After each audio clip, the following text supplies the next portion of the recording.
नमस्कार दर्शकों, planet 9 astro के इस एपिसोड में आपका बहुत स्वागत है। मैं हूं मेघना शर्मा। मेरे साथ उपस्थित हैं जाने माने ज्योतिष आचार्य श्री विद्यानंद वाचस्पति जी। नमस्कार पंडित जी। नमस्कार, आपके दर्शकों को भी नमस्कार।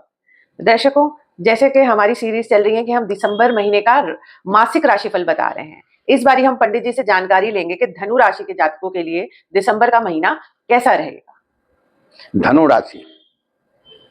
राशि के गोचर में अभी सूर्य, शुक्र और मंगल है जी। सूर्य, शुक्र और मंगल जब साथ होते हैं तो वासना अधिक बढ़ा देते हैं जी। अब वासना अधिक बढ़ा देते हैं तो उस समय आचरण खराब होने का भी स्थिति रहता है जी। मैं दर्शकों को लग्न के साथ साथ सप्तम भाव का भी प्रिडिक्शन कर दे रहा हूं। सप्तम भाव में गुरु हैं। गुरु जिस भाव में अकेले बैठते हैं उस भाव के फल का विस्तार कर देते हैं। विस्तार करने से मतलब यह है कि सप्तम भाव में है तो एक से अधिक पत्नी की ओर ध्यान आकर्षित करेंगे और लग्न में भी वासना की अधिकता होगी जी। इस स्थिति में धनु राशि के व्यक्ति को अपने आचरण पर नियंत्रण रखना चाहिए जी। अब आइए द्वितीय भाव धन भाव है और धन भाव मकर राशि का स्वामी शनि चतुर्थ भाव में है। अब शनि चतुर्थ भाव में है तो शनि पाप ग्रह और विच्छेदी ग्रह भी है। द्वितीय भाव के लिए तो ये माता के द्वारा खरीद बिक्री के द्वारा किसी भी प्रकार से धन तो देंगे, लेकिन वह स्थिति परिवार का नहीं रहेगा जो होना चाहिए। अच्छा। क्योंकि शनि चतुर्थ भाव में जब है तो लग्न पर दृष्टि है। इनके अंदर आक्रोश भी होगा, वाणी में कटुता भी आएगी, अहंकार भी होगा, तो ये बात बिगाड़ेगा परिवार में। अच्छा। अब आ जाइए तृतीय भाव जी। तृतीय भाव के कुंभ राशि में राहु की स्थिति है। अच्छा। एक तो तृतीय भाव शौर्य और पराक्रम का भाव जी। और कुंभ राशि शनि का भाव है जो राहु का मित्र राशि भी है। तो तृतीय भाव में राहु के होने से शुभ फल ही देगा। छोटे भाई बहनों के साथ संबंध अच्छे रहेंगे, पड़ोसियों के साथ संबंध अच्छे रहेंगे, छोटी छोटी यात्राओं से लाभ भी मिलेगा क्योंकि तृतीय भाव से राहु का नवम दृष्टि एकादश भाव पर भी है, आय भाव पर जी। और तृतीय भाव इच्छा भाव भी है जी। तो सभी प्रकार के इच्छाओं की पूर्ति भी होगी। अच्छा। क्योंकि एकादश भाव इच्छा पूर्ति का भाव है। अच्छा। तृतीय भाव इच्छा भाव है और एकादश भाव इच्छा पूर्ति का भाव है जी।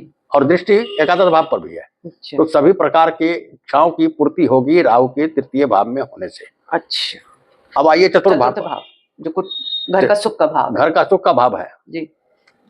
अब ये द्वितीय और तृतीय भाव का स्वामी होकर के चतुर्थ भाव में है तो कुछ हद तक तो यह ठीक है कि द्वितीय भाव का स्वामी होकर चतुर्थ भाव में है, आय के साधन कुछ न कुछ बनाएंगे, लेकिन साथ साथ परिवार के अंदर संबंधों में सावधानी बरतनी होगी।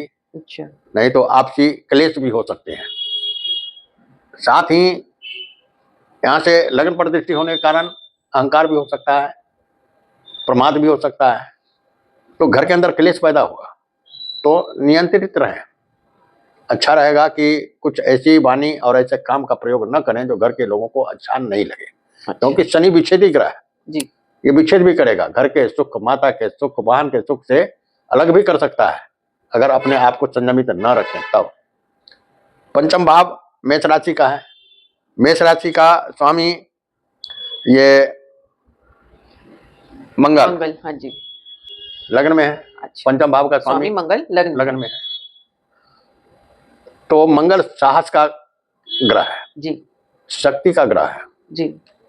तो इनके समझ में, इनके मस्तिष्क में साहस, ऊर्जा भी ऊर्जामान होंगे। ये ऊर्जामान होने के कारण ये अपने शिक्षा में, अगर विद्यार्थी हैं तो शिक्षा में इनका उत्साह होगा और विद्यार्थी नहीं है, पिता है तो पुत्र की ओर से भी इनको शुभ संदेश मिल सकता है क्योंकि पंचम का स्वामी लग्न में है, त्रिकोण का स्वामी केंद्र में है, लग्न में है, ये शुभ फल प्रदान करेंगे जी। इसके बाद आइए छठे भाव। छठा भाव वृष राशि का है जी। वृष राशि का स्वामी शुक्र ये लग्न में है और वो अभी शत्रु राशि में है, अच्छा। तो ये शुभ फल नहीं देंगे, शत्रुता पैदा करेगा। जी। कर्ज की ओर इनका मस्तिष्क उन्मुक्त होगा।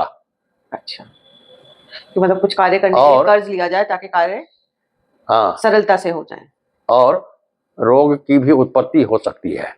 अच्छा, तो थोड़ा सा अपने सेहत का भी ध्यान अवश्य रखें। फिर आइए आप सप्तम भाव। सप्तम भाव। जी। सप्तम भाव मिथुन राशि का है। जी। हम पहले ही बता चुके हैं। हाँ। लग्न के संदर्भ में हाँ। आवश्यक था सप्तम भाव का भी फल बताना। हाँ। तो हम बता चुके हैं, क्योंकि गुरु की स्थिति यहाँ है। हाँ। मंगल लग्न में है, मांगलिक भी है, सूर्य मंगल शुक्र साथ है।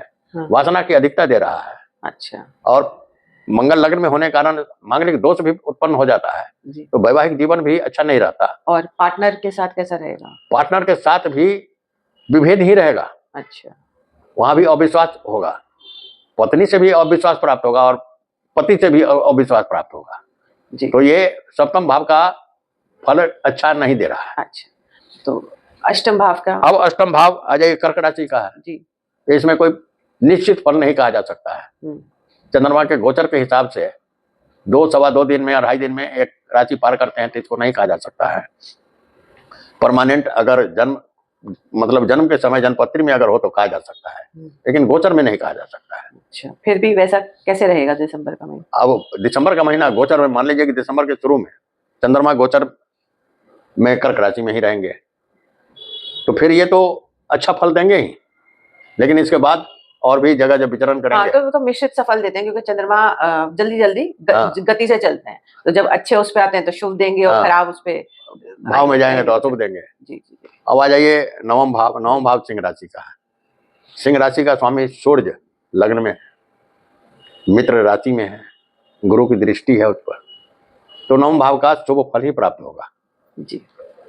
नवम भाव पिता का भाव है, धर्म का भाव है, दूर यात्रा का भाव है, तो धार्मिक कार्यों में बढ़ चढ़ कर भाग लेंगे।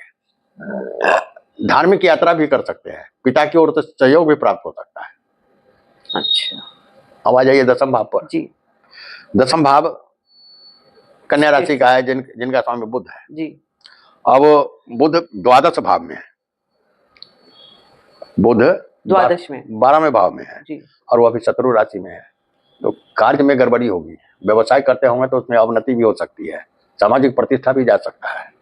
अच्छा, तो थोड़ा इन बातों का आप ध्यान अवश्य रखें। हाँ। व्यापारी भी व्यापार में और पारिवारिक सप्तम भाव भी व्यापार के फल का है, तो मैंने उसका बता दिया आपने कि व्यापार में भी गड़बड़ी आ सकती है। जी जी जी। और एकादश भाव 11वां भाव तुला राशि का है, जिसके स्वामी शुक्र हैं और शुक्र द्वादश भाव में है जी। तो कोई भी ग्रह जब अपने भाव से द्वितीय हो तो बुरा फल नहीं देता। तो एकादश भाव लाभ भाव है, मित्र भाव है, तो मित्रों का सहयोग प्राप्त होगा, लाभ भी होगा।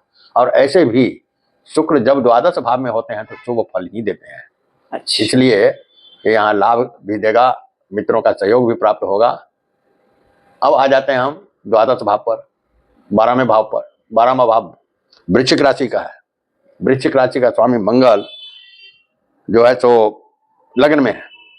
खर्चे की ओर ध्यान ज्यादा रहेगा, खर्च करने की ओर ज्यादा ध्यान रहेगा। बेशक उल्टे सीधे ही कर लूं, पर कर लूं, जब मन करेगा। कुछ भी है समझ बुझ भी उस समय खो जाता है। अच्छा। और खर्च हो जाता है, तो इस पर जरा ध्यान रखें कि निरर्थक खर्च नहीं हो। जी जी जी। नहीं तो आर्थिक विपन्नता, आर्थिक परिस्थिति खराब हो सकती है, इसलिए सावधान रहें। अच्छा, तो पंडित जी धनु राशि के जातकों के लिए आप कोई उपाय बताना चाहेंगे? धनु राशि के जातकों के लिए सबसे बड़ी चीज है कि इनका राशि स्वामी सप्तम भाव में जी। पारिवारिक स्थिति को खराब कर रहे हैं, इसलिए गुरु का उपाय करना चाहिए। अच्छा, गुरु का क्या उपाय करें? या तो गुरु गायत्री मंत्र का जाप करें, या गुरुवार का व्रत रखें कि जब तक गोचर में है तब तक, जब तक गोचर में है सप्तम भाव में तब तक यह काम करना चाहिए जी। या नहीं तो एक काम करें, गुरुवार के दिन पीतल के लोटा में शुद्ध जल लेकर थोड़ा हल्दी पाउडर घोलकर और ओम नमः भगवते वासुदेवाय मंत्र पढ़ते हुए पीपल वृक्ष के पास जाएं, पीपल वृक्ष में यह जल चढ़ा दें और धूप जला के लगा दें, दोनों हाथ जोड़ के प्रार्थना कर दें और ओम नमः, ये इतना काम करते समय भी ओम नमः भगवते वासुदेवाय मंत्र का जाप करते रहें और इतना काम करने के बाद यही मंत्र को मन ही मन जाप करते हुए घर वापस आ जाए। अच्छा दर्शकों, अभी हमने पंडित जी से जाना धनु राशि के जातकों के लिए दिसंबर का महीना कैसा रहेगा। तो पंडित जी ने बताया कहाँ लाभ होंगे, कहाँ सावधानियां रखनी है और उपाय भी बताए हैं, तो आप उनका ध्यान अवश्य रखें। इस वीडियो को मैं समाप्त यहीं पे करती हूँ। अगर आपको ये वीडियो पसंद आया तो लाइक करें और हमारे चैनल को सब्सक्राइब अवश्य करें। अगर आप पंडित जी द्वारा जन्म कुंडली का विश्लेषण करवाना चाहते हैं तो नीचे दिए गए नंबर पर संपर्क अवश्य करें। धन्यवाद। नमस्कार। नमस्कार।